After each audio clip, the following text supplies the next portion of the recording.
Vrijeme je za pregled štampe. Podsjetit ćemo se glavnih naslova. Krećemo od nezavisnog dnevnika Vijesti. Na naslovnoj strani da li je ugrožen javni interes u sporu sa Atlas grupom. Postupak protiv Spajića zbog sumnje na korupciju. Pokrenut je postupak protiv ministra financija zbog izbora advokatske kancelarije da zastupa Crnu Goru u postupku koji je pokrenuo biznismen Duško Knežević. Ministarstvo financija predalo svu dokumentaciju agenciji. U vijestima i naslov politički revanšizam i koncentracija moći, premijer razvlašćuje nepodobne. Imamo pokušaj uzurpacije vlasti, nelegitimno preuzimanje svih resora i neprimjerenu koncentraciju moći u rukama malog broja ljudi, ocjenjuje civilna aktivistkinja Dina Bajram-Spahić.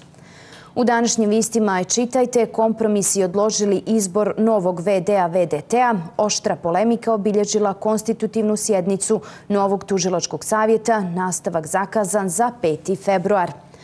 U vijestima i naslov: plate u elektroprivredi Crne Gore uvećane za još 12%, računajući povećanje zbog programa Evropa Sad, januarska zarada biće veća za oko 30%. Kada je riječ o dnevnim novinama Dan, na naslovnoj strani Dana politička kriza ne jenjava. SMP još uvijek nije donio odluku o manjinskoj vladi. Escobar ipak ne dolazi u Crnu Goru, Krivokapić smjenjuje nepodobne. A poslanik albanske koalicije jednoglasno Fatmir Đeka za Dan saopštava: manjinska vlada bi bila i tehnička. U Danu i naslov: na birou rada 20 doktora nauka i 396 magistara. Zabrinjavajući podaci: bez posla preko 9.000 građana sa fakultetskom diplomom. Dan piše: Uprava za inspekcijske poslove lani zabilježila značajan broj nesreća na radu, na poslu stradala 2 radnika dok je 16 teško povrijeđeno. U Danu i razgovor sa ekonomskim analitičarem Predragom Drecunom, koji upozorava na moguće rizike nakon promjene vlade. Politička kriza može ugroziti program Evropa Sad. Kada je riječ o pobjedi, na naslovnoj strani Pobjede, Miholjski zbor, pravoslavna bratstva i dijelovi AMP-a brane izbornu volju naroda. Organizaciju protesta protiv manjinske vlade predvode dijelovi Crkve Srbije, njima bliske nevladine organizacije, kao i vrh Agencije za nacionalnu bezbjednost, piše Pobjeda. U Pobjedi i vršioce dužnosti VDT-a biraće 5. februara. Državna tužiteljka u Vrhovnom državnom tužilaštvu Đurđina Nina Ivanović izglasana za zamjenicu predsjednika tužilačkog savjeta. U Pobjedi i naslov: Krivokapić pokušava da preuzme kontrolu nad bezbjednosnim sektorom. Premijer za danas zakazao hitnu sjednicu Vijeća za nacionalnu bezbjednost, u planu smjena Abazovića sa funkcije šefa biroa za operativnu koordinaciju. A sa nama ovoga jutra o glavnim društveno-političkim temama Aleksandar Trgićević, građanski aktivista. Dobro jutro i dobrodošli. Dobro jutro, Nina, bolje vas našao. Pa da krenemo od trenutne političke situacije. Prosto, eto, vidimo prethodnih dana šta se dešava, svakodnevno se dešavaju određene promjene. Komentarisali smo upravo sva ova dešavanja i sa tog pravnog aspekta, ali da čujemo i glas građanskih aktivista i građana. Kako vi sve ovo doživljavate i kako građani ovo mogu posmatrati? Evo, to je sjajan naslov u vijestima, kaže: paljenje mostova u trci koja je tek počela. Ovdje imamo dvije strane priče, jednu izuzetno komplikovanu i jednu mučnu situaciju za građane Crne Gore, naravno, moramo pogledati iz te prizme. Imamo sa jedne strane prošli ponedjeljak izlazak URE bez adekvatne komunikacije, zapravo užasne komunikacije sa građanima. Imali smo situaciju da potpredsjednik Dritan Abazović samo nedjelju dana prije tog presa u ponedjeljak izlazi i u superlativu govori o svojim kolegama iz vlade, kako se on ponosi, podržat će ih i tako dalje. Već u ponedjeljak on podnosi inicijativu za smjenu te vlade, to jest u srijedu. I sa druge strane imamo SMP isto tako, koji se ni jučer nije uspio izjasniti kako će, šta će, da li će podržati, neće podržati tu vladu. Tako da imamo sa te strane komplikovanu situaciju, a sa druge strane imamo jednu izuzetno opasnu situaciju u koju je ušao premijer Krivokapić sa ministrima, gdje je evidentan revanšizam.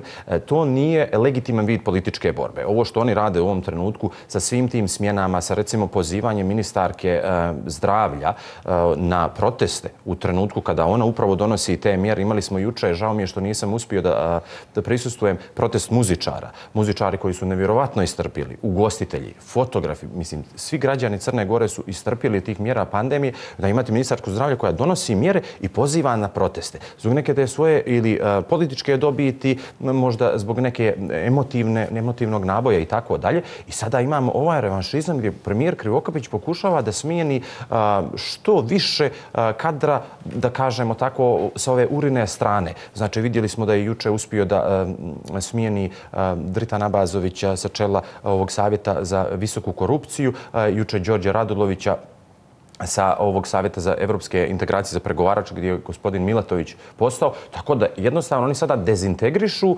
već urušene institucije i to nas uvodi u novo doba političke stabilnosti. Ovo definitivno neće pomoći razrešenju krize, čak šta više dovešće nas do još više nestabilnosti, što je izuzetno opasno.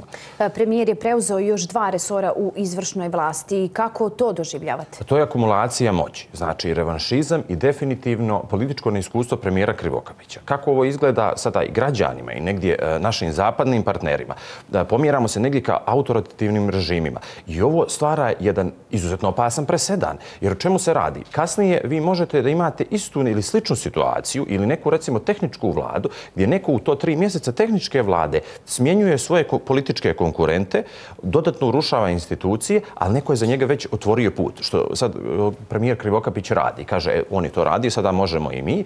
I jednostavno stvara neku praksu u jednom demokratskom sistemu koji još nije izašao iz tranzicije. Umjesto da imamo bolju vrstu demokratije, nekako da idemo kroz tu tranziciju, mi imamo sada ovo. Opet kažem, izuzetno opasna i izuzetno nelegitiman način političke borbe. Moram da kažem, protesti su uvijek legitiman način, ulica je uvijek legitiman način političke borbe, naravno zavisi ko zbog čega i tako dalje, ali ovo to nije, nažalost.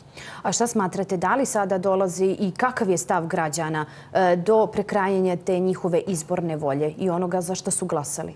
U Crnoj Gori, na Balkanu generalno, ništa ne smije i ne može preko koljena. U ovom trenutku građani su zbunjeni. Prvo, niko ne razumije zbog čega se to dešava. Političke partije pokušavaju stidljivo da objasne i svoje neke prizme i tako dalje. Međutim, građani su zbunjeni. To je jedno izuzetno opasno osjećanje zbog toga što niko ne zna šta sutra nosi. Znači, ugrožava i budućnost. Onda imamo turističku sezonu koja treba da bude pripremljena. Ne znamo ko će biti u toj manjinskoj vladi. Da li će uopšte biti povratak DPS-a, jer onda u tom trenutku da li je to izdaja izborne volje. Jednostavno, imamo jednu komplikovanu situaciju gdje su građani zbunjeni i ne znaju kako da reaguju. I ta situacija može da ode na bilo koju stranu shodno političkim odlukama. Tako da, umjesto, ja sam vidio da je potpredsjednik Dritan Abazović izjavio da on sve ovo radi radi neke političke stabilnosti, ali bojim se da nas ovo može uvesti opet u jednu ogromnu političku nestabilnost. Glavni naslov u danu kaže Escobar ipak ne dolazi u Crnu Goru, Krivokapić smjenjuje nepodobne. Pričali smo o tome, ali kako sada više puta smo čuli, ali se uvijek opet postavlja pitanje da li na trenutna politička zbivanja utiču međunarodni partneri. Znate kako konkretno ovo Escobar ipak ne dolazi u Crnu Goru? Naši zapadni partneri ne žele da budu percivirani kao neko ko direktno utiče na odluke u Crnoj Gori. Iako je on možda trebao da dođe početkom februara kao što je bilo najavljeno, on u situaciji političke krize naravno da neće da dođe. To je politički pragmatizam. On ne želi da bude viđen kao neko ko će biti u Crnoj Gori dok se ta neka vlada sastavlja ili u situaciji da se izglasava nepovjerenje staroj. Tako da jednostavno zapadni partneri su rekli više puta da će oni podržati svaku vladu koja je demokratski izabrana. Tako da sa te njihove strane ovo je samo povlačenje dok se prašina ne slegne i dok ne vide šta će da se desi dalje, naravno. Da prokomentarišemo i stranicu koja se pojavila juče na društvenim mrežama izdaja.me sa fotografijama i sa pozivom da se izađe na ulice. Kako to posmatrate i šta sada možemo očekivati i da li to negdje pokazuje da prosto mi smo zaboravili na dijalog, zaboravili smo jedni druge da slušamo? U jednom od odgovora kazali ste da su građani zbunjeni. Zbog čega su građani zbunjeni? Da li političari ne umiju na pravi način da komuniciraju ili prosto upravo to, nemamo dijalog? Nemamo dijalog. To je definitivno kultura dijaloga u Crnoj Gori ne postoji. Zadnje 3 godine u Crnoj Gori ta kultura dijaloga koja je bilo potpuno je urušena. ovaj sajt, recimo, izdaje me, sad možemo da raspravljamo ko je taj sajt napravio, zbog čega i tako dalje. Ali on nevjerojatno podsjeća na matricu prethodnog režima pred parlamentarne izbore sa onim sajtom, ako se sjećate, udar.me, i taj je sajt nestao poslije izbora, gdje su nevjerovatne stvari izbacene, izuzetno opasne, prozivani su ljudi i taj sajt potpuno nestao. Nešto vrlo slično se dešava i sa ovim sada, znači čak i recimo ta nova vlast, da kažemo tako, evo, iako ne znamo ko je, preuzela je te neke doktrine prethodne i ide se na ovaj najprizemniji mogući način napada. Znači, nemamo političku kulturu, nemamo kulturu dijaloga, nego najprizemnija prozivanja, a vjerujte, u Crnoj Gori, koja opet prolazi kroz tu tranziciju, to je opet opasan vid borbe, opasan vid komunikacije. Političari znaju dosta dobro da komuniciraju sa građanima, kada oni to hoće i kada njima to treba, obično pred izbore. Ali kada se radi o tome da građane treba uvesti u donošenje odluka, makar da iskomunicirate te odluke sa njima,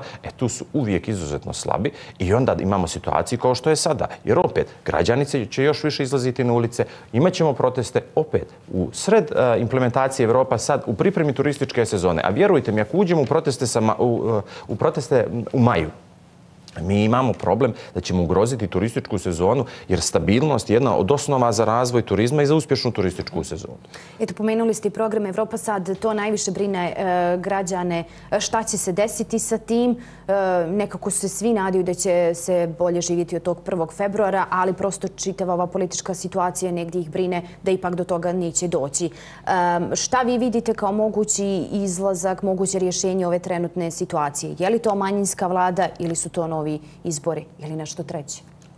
Šta ja vidim ili ne vidim, nijesam siguran, možda sam, to sam već naveo ranije, možda sam previše emotivan u svemu ovome, jer ja sam uvijek na strani građana i tih prvih par noći radio sam uživo prenosi i tako dalje, povukao sam se kad su političari izašli, sada je to njihova borba i neka im je srećno, ali... A kako tumačite taj potez da su se političari pridružili protestima? Vidite, opet, to je legitiman vid političke borbe, ali onda morate imati jasnu organizacijonu strukturu. Neko mora da podnese odgovornost. Ne možete da kažete tu su građani, ali ipak smo i mi tu sa građanima da mi podržavamo građanima. To tako ne ide. Znači, ako se vi borite za nešto, imate političke neke pravce koje želite da pratite, onda vi morate da preuzmete odgovornost za to. I to je problem u Crnoj Gori, što političari generalno ne preuzimaju odgovornost i to je konstantno tako od 30 godina. Odgovornost je osnova političkog djelovanja. Jer vi kasnije, ukoliko ste pogriješili u svojoj procjeni, snosite političku odgovornost. Izašli ste na proteste, pozvali ste građane na proteste. Ti protesti kasnije propadnu. Vi snosite odgovornost. Ne možete vi teret da prebacate na građane. Što se tiče implementacije Evropa sad, ona će biti teža, naravno, jer ćemo imati sad smjene vlade, smjene ministara, smjene državnih sekretara, sve te smjene po dubini i ta implementacija bit će otežana, ali uvijek i opet taj teret pada na stranu građana. Jer da li će građani moći da se obrate inspekcijama? Da li će moći uopšte da traže tu neku svoju institucionalnu borbu? Evropa sad se mora nastaviti. Znači, došli smo u tu situaciju da građani očekuju povećanje zarada. I evo, kao što smo vidjeli ovdje, imamo situaciju u državnoj firmi Elektroprivredi, koja je monopolistička i uspješna kompanija u Crnoj Gori. Povećane su zarade za još 12%, a prije smo imali 17 do 20% povećane zarade. Sad imamo, znači, oko 30% povećanje zarada u Elektroprivredi. I znate, neko da to uzme tim zaposlenim ili tim građanima. Mi imamo socijalne nemire 1/1. S druge strane, imamo informaciju da na birou rada 20 je doktora nauka trenutno i 396 magistara. Bez posla je preko 9000 građana sa fakultetskom diplomom. I tu imamo upravo povezivanje te dvije vijesti. Znači, imate plate u javnoj upravi, gdje imamo nekih, ako se ne varam, skoro 60.000 ljudi sa pridruženim ovim državnim firmama i tako dalje, gdje su povećane plate i generalno nekih 75 do 80% mladih želi da završi u javnom sektoru. Ako vidite strukturu ljudi koji se nalaze na birou rada, vidit ćete da je tu najviše pravnika i ekonomista. Ne zbog toga što građani sad vole pravo ili ekonomiju, nego što je to najlakši put da oni završi. I treća stavka je nastavnici i učitelji. Znači, te 3 stavke su bukvalno najlakši put do javnog sektora. Umjesto da se stvara pozitivna atmosfera u realnom sektoru, da se na neki način kroz inovacije otvaraju nova radna mjesta opet u privatnom sektoru, koje bi mogla da povuku te magistre i te doktore nauka i fakultetski zaposlene ljude, vi kreirate atmosferu gdje je mnogo bolje da se radi u državnom sektoru, da kažemo tako, lakše, veće su plate, mnogo je to sigurnija pozicija i onda upravo imamo ovu situaciju. Šta će da se desi sa ovim ljudima? Kao nekih 100.000 naših građana koji su već napustili Crnu Goru, oni sigurno već planiraju i čekaju jednostavno priliku da odu iz Crne Gore. Tu imamo i sistem obrazovanja koji zadnjih 20 godina nije prilagođen tržištu rada i evo jednostavno imamo situaciju da vi imate 20 doktora nauka i 400 magistara na birou rada u jednoj maloj Crnoj Gori. Ta mala Crna Gora bi morala ove ljude da uzme u sistem, obuči ih, možda čak i prekvalifikuje i da im stvori radna mjesta. Šta je tu potrebno da se desi? Kakva klima da se stvori? Kako prosto mi da funkcionišemo da bismo se bavili ovakvim temama, ovakvim stvarima i da bi se konkretne stvari rješavale? Da nema ovih međusobnih podjela? To je upravo to. Prvo i osnovno je politička stabilnost. Mi političku stabilnost u Crnoj Gori nemamo ne samo zadnje godinu i po prethodnu godinu i po dana, nego već duži vremenski period. Ta nestabilna politička klima naravno utječe i na investitore koji bi možda i došli, otvorili neka nova radna mjesta, usisali, kada kažem, ove visokoškolce koji bi kasnije postali svršen kadar, koji bi možda kasnije mogli da otvore svoje kompanije i tako dalje. Mi jednostavno imamo konstantan domino efekt gdje jedemo sami sebe i to naravno nije dobro. Politička stabilnost i odgovornost političara za postupke je osnova razvoja Crne Gore. Hvala najljepše, Aleksandre, što ste bili naš gost na pregledu štampe.